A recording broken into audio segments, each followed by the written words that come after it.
Welcome to Shri Rajiv Gandhi IAS academy. Friends, இந்த வீடியோவில் பிப்ரவரி 27ஆம் தேதிக்கான current affairs எல்லாமே பார்க்க போகிறோம். சரி, வாங்க பார்க்கலாம்.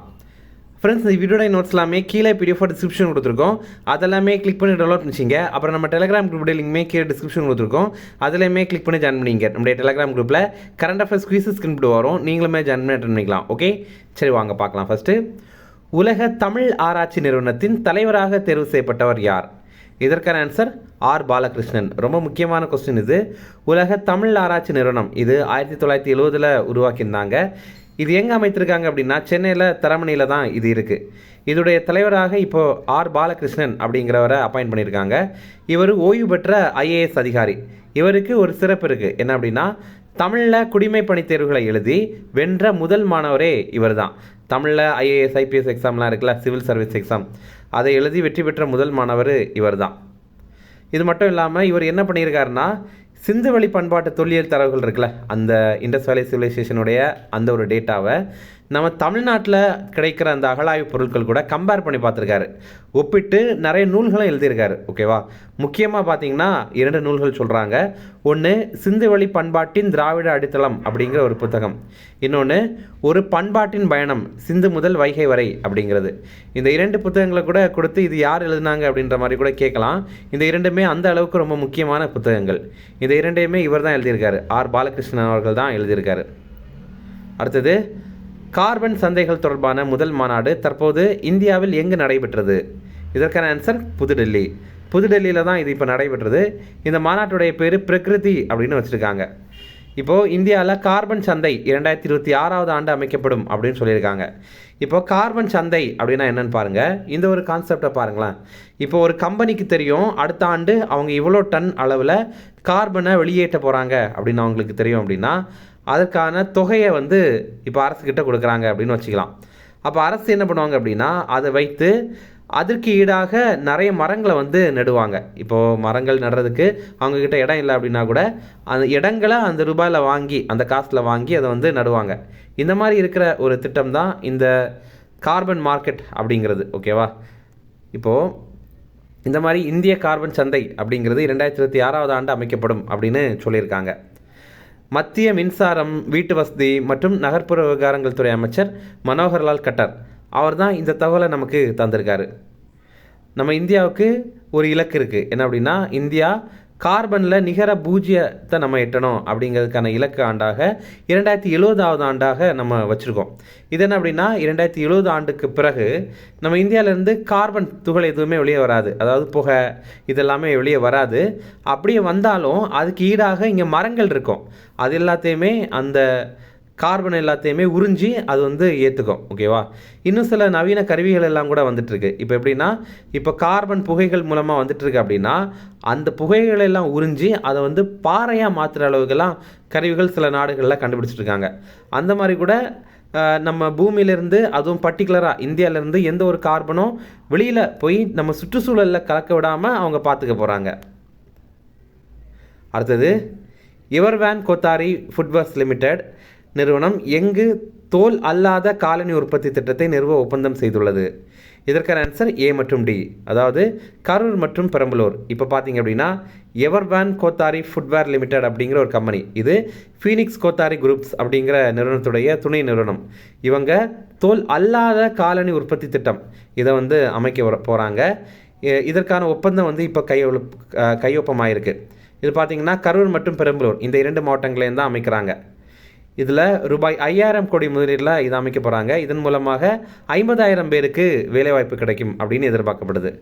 இதற்கான ஒப்பந்தம் தமிழ்நாடு அரசுடைய தொழில் முதலீடு ஊக்குவிப்பு மற்றும் வர்த்தகத்துறை கூட தான் இந்த ஒப்பந்தத்தை பண்ணியிருக்காங்க. அடுத்தது, தற்போது எந்த மாநிலத்தில் அனைத்து பள்ளிகளிலும் 10ஆம் வகுப்பு வரை தெலுங்கு கட்டாயமாக்கப்பட்டது? இதற்கான ஆன்சர் தெலுங்கானா. இப்போ தெலுங்கானாவில் பார்த்திங்க அப்படின்னா அங்கே இருக்கிற எல்லா ஸ்கூல்லையும், அதாவது அது ஸ்டேட் போர்ட் ஸ்கூலாக இருந்தாலும் சரி, கவர்மெண்ட் ஸ்கூலாக இருந்தாலும் சரி, கவர்மெண்ட் எய்டட் ஸ்கூலாக இருந்தாலும் சரி, மெட்ரிகுலேஷன் ஸ்கூலாக இருந்தாலும் சரி, அதே மாதிரி சிபிஎஸ்சி ஸ்கூலாக இருந்தாலும் சரி, ஐசிஎஸ்சி ஸ்கூலாக இருந்தாலும் சரி, அங்கே தெலுங்கு கம்பல்சரி அப்படின்ற மாதிரி கொண்டு வந்திருக்காங்க. இது 2025-26 கல்வியாண்டிலேருந்து தான் நடைமுறைக்கு வரும் அப்படின்னு சொல்லியிருக்காங்க. ஓகேவா? தெலுங்கானா மாநில அரசு தான் இந்த உத்தரவு போட்டிருக்காங்க. தெலுங்கானா பள்ளிகளில் தெலுங்கு கற்றல் கட்டாயம் சட்டம் அப்படிங்கிற சட்டம் வந்து 2018ஆவது ஆண்டு கொண்டு வந்திருந்தாங்க. ஆனால் அந்த டைமில் நடைபெற்ற சில அரசியல் நிகழ்வுகள்னால சில அரசியல் சூழ்நிலைகள்னால அந்த டைமில் வந்து அந்த சட்டத்தை வெற்றிகரமாக கொண்டு வர முடியலை. இப்போது அந்த சட்டத்தை வந்து மறுபடியும் கொண்டு வந்திருக்காங்க. ஓகே, அதை வந்து கட்டாயமாக்கியிருக்காங்க. தெலுங்கானாவுடைய முதல்வர் ரேவந்த் ரெட்டி அப்படிங்கிறவர், தெலுங்கானாவுடைய ஆளுநர் ஜிஷ்ணு தேவ் வர்மா அப்படிங்கிறவர்.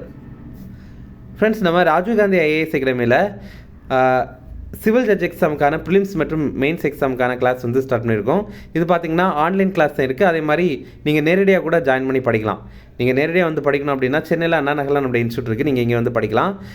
இது உங்களுக்கு ரொம்பவே ஈஸியாக இருக்கும். நிறைய பேர் நம்ம இன்ஸ்டியூட்டில் பாஸ் பண்ணி கிளியர் பண்ணியிருக்காங்க. ஓகேவா? இது சம்மந்தமாக உங்களுக்கு ஏதாவது தகவல் தரணும் அப்படின்னா ஸ்க்ரீனில் தெரிகிற நம்பருக்கு கால் பண்ணி பேசிக்கலாம்.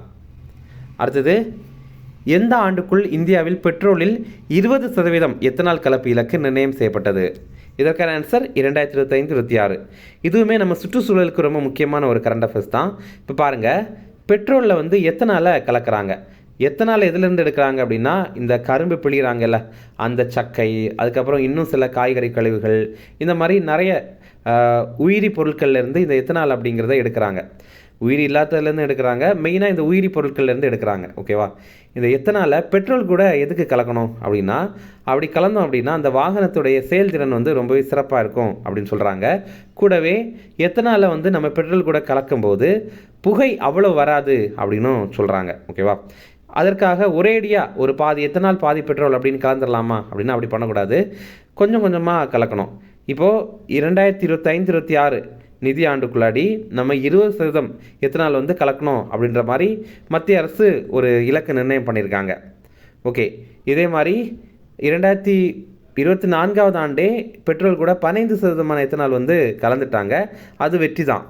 இப்போது 19.6% எத்தனால் வந்து கலப்பு எட்டப்பட்டிருக்கு.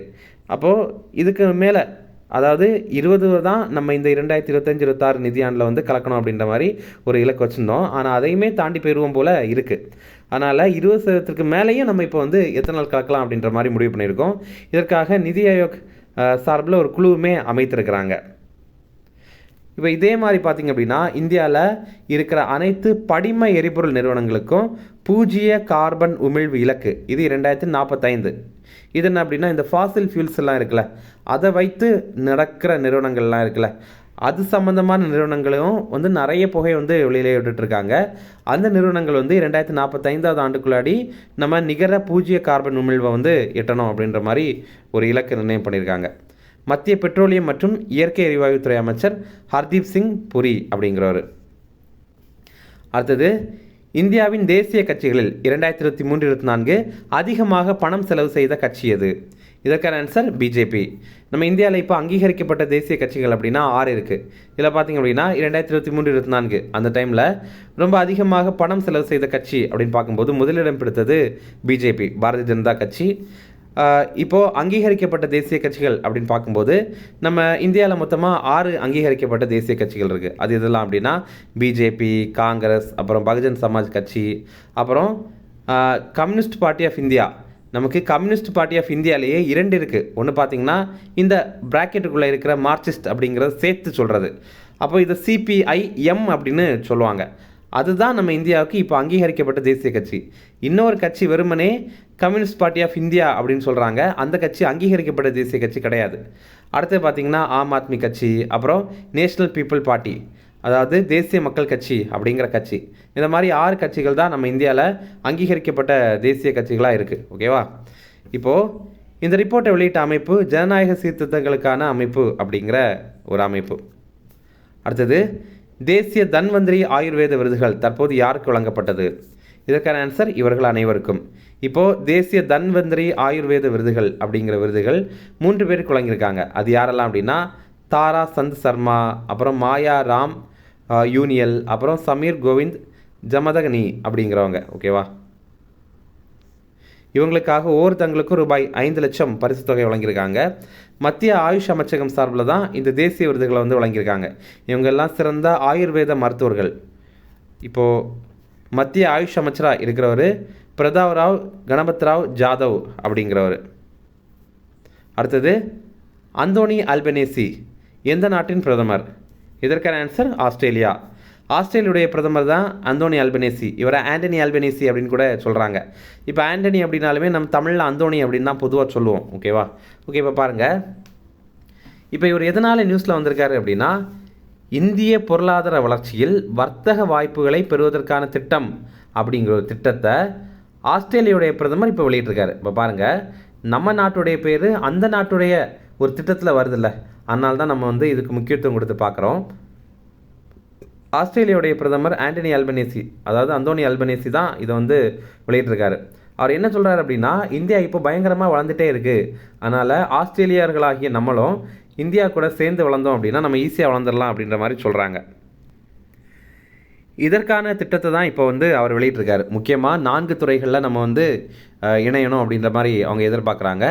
ஒன்று தூய எரிசக்தி, இன்னொன்று கல்வி மற்றும் திறன்கள், அப்புறம் வேளாண் வர்த்தகம், அப்புறம் சுற்றுலா. இந்த 4 துறைகள்லையுமே. ஓகேவா? ஆஸ்திரேலியாவுக்கான இந்திய உயர் ஆணையர் கோபால் பாக்லே அவருடைய தலைமையில் தான் மெல்போர்னில் ஒரு நிகழ்ச்சியில் ஆஸ்திரேலிய பிரதமர் வந்து இந்த திட்டத்தை வெளியிட்டிருக்காரு. அடுத்தது, அமெரிக்காவில் குடியேற எவ்வளோ டாலர் மதிப்பில் தங்க அட்டை அறிமுகம் செய்யப்பட்டது? இதற்கான ஆன்சர் 5 மில்லியன் அமெரிக்க டாலர். ஓகேவா? இப்போ பார்த்தீங்கன்னா டொனால்டு ட்ரம்ப் வந்து கோல்டு கார்டு அப்படிங்கிற ஒரு கார்டை வந்து இன்ட்ரடியூஸ் பண்ணியிருக்காரு. இது என்ன அப்படின்னா, ஒருத்தங்க அமெரிக்காவில் குடியேறணும் அப்படின்னா ரூபாய் 43 கோடி அளவில் மதிப்பான தங்க அட்டையை நம்ம வாங்கணும் அப்படின்னு சொல்கிறாங்க.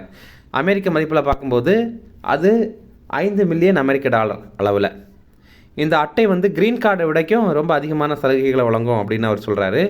இது வந்து குடியுரிமைக்கான பாதை அப்படின்னு டொனால்டு ட்ரம்ப் வந்து சொல்கிறாரு. இப்போ பாருங்களேன், இப்போ இதன் மூலமாக என்ன பண்ணுவாங்க அப்படின்னா, பணக்காரர்கள் அதிகமாக அமெரிக்காவுக்கு வருவாங்க, வந்து நிறைய வரிகளை செலுத்துவாங்க. அதனால் அமெரிக்காவுடைய பொருளாதாரம் வந்து மேம்படும். அதே மாதிரி நிறைய பேருக்கு வேலை வாய்ப்பும் கொடுப்பாங்க.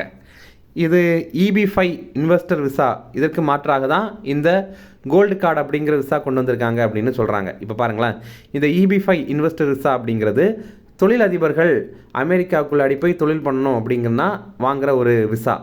அந்த விசா வாங்கிட்டாங்க அப்படின்னா அவங்களுக்கு சில கண்டிஷன்ஸ் எல்லாம் இருக்குது. என்ன அப்படின்னா, 2 ஆண்டுகளுக்குள்ளாடி 1.8 அமெரிக்க மில்லியன் அளவிலான இன்வெஸ்ட்மெண்ட் அங்கே பண்ணணும், தொழில் முதலீடு அங்கே பண்ணணும். அதே மாதிரி ஒரு 10 பேருக்காவது குறைந்தபட்சம் முழு நேர வேலைவாய்ப்பு கொடுக்கணும் அப்படின்ற மாதிரியெல்லாம் சில கண்டிஷன்ஸ் இருக்குது. இப்போ அதெல்லாம் இல்லாமலே இந்த மாதிரி ஒரு வசதியை டொனால்டு ட்ரம்ப் வந்து அறிமுகம் பண்ணியிருக்காரு. அடுத்தது, தற்போது பரிசோதனை செய்யப்பட்ட NASM-SR என்பது என்ன? இதற்கான ஆன்சர் ஏவுகணை. இப்போ பார்த்தீங்க அப்படின்னா NASM-SR அப்படிங்கிற ஒரு ஏவுகணையை பரிசோதனை பண்ணியிருக்காங்க. இதோடைய விரிவாக்கம் naval anti-ship missile short range அப்படிங்கிறது தான். இது என்னென்னா, கடலில் கப்பலை எதிர்க்கிற ஏவுகணை. ஆனால் அதே மாதிரி பார்த்தீங்கன்னா ஏவுனதுக்கு அப்புறம் கூட திசையை மாற்றிக்கொள்கிற திறன் கொண்டது தான் இந்த ஏவுகணை. இதை உருவாக்கிய நிறுவனம் பாதுகாப்பு ஆராய்ச்சி மற்றும் மேம்பாட்டு நிறுவனம், DRDO அமைப்பு இருக்குல்ல, அந்த அமைப்பு தான் இதை உருவாக்கியிருக்காங்க. இப்போ DRDO மற்றும் இந்திய கடற்படை இதை வந்து இணைந்து பரிசோதனை பண்ணியிருக்காங்க. எங்கே அப்படின்னா, ஒடிசாவில் சண்டிப்பூரில் ஒருங்கிணைந்த சோதனை களம் அப்படிங்கிறது இருக்குது, அங்கே தான் இதை வந்து பரிசோதனை பண்ணியிருக்காங்க. அடுத்தது முக்கிய தினங்கள் பார்க்கலாம். உலக புரத தினம், இது வந்து பிப்ரவரி 27ஆம் தேதி. வேர்ல்டு புரோட்டீன் டே, இதை நம்ம தேசிய அளவுலேயுமே இந்த தினத்தில் தான் நம்ம வந்து கடைபிடிக்கிறோம். தேசிய புரதச்சத்து தினம் அப்படின்னு கூட இந்த தினத்தை சொல்லலாம். இது பிப்ரவரி 27ஆம் தேதி தான். இப்போ இதில் பாருங்களேன், எந்தெந்த உணவுகளில் நமக்கு அதிகமாக புரதங்கள் இருக்குது அப்படிங்கிறது தெரியுது.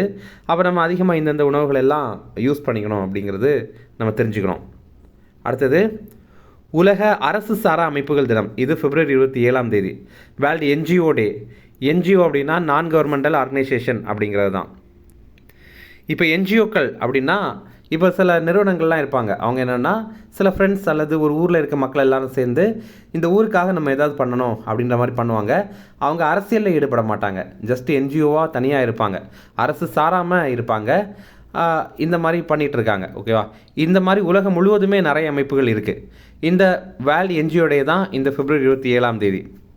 இந்த ஆண்டுக்கான கருப்பொருள் என்ன அப்படின்னா, நிலையான எதிர்காலத்திற்காக அடிமட்ட இயக்கங்களை மேம்படுத்துதல் அப்படிங்கிறது தான். ஓகே, இந்த ரிவிஷன் பார்க்கலாம். உலக தமிழ் ஆராய்ச்சி நிறுவனத்தின் தலைவராக தேர்வு செய்யப்பட்டவர் யார்? இதற்கான ஆன்சர் ஆர் பாலகிருஷ்ணன். அடுத்தது, கார்பன் சந்தைகள் தொடர்பான முதல் மாநாடு தற்போது இந்தியாவில் எங்கு நடைபெற்றது? இதற்கான ஆன்சர் புதுடெல்லி. அடுத்தது, எவர்வேன் கோத்தாரி ஃபுட்வேர் லிமிடெட் நிறுவனம் எங்கு தோல் அல்லாத காலணி உற்பத்தி திட்டத்தை நிறுவ ஒப்பந்தம் செய்துள்ளது? இதற்கான ஆன்சர் ஏ மற்றும் டி, அதாவது கரூர் மற்றும் பெரம்பலூர். அடுத்தது, தற்போது எந்த மாநிலத்தில் அனைத்து பள்ளிகளிலும் 10ஆம் வகுப்பு வரை தெலுங்கு கட்டாயமாக்கப்பட்டது? இதற்கான ஆன்சர் தெலுங்கானா.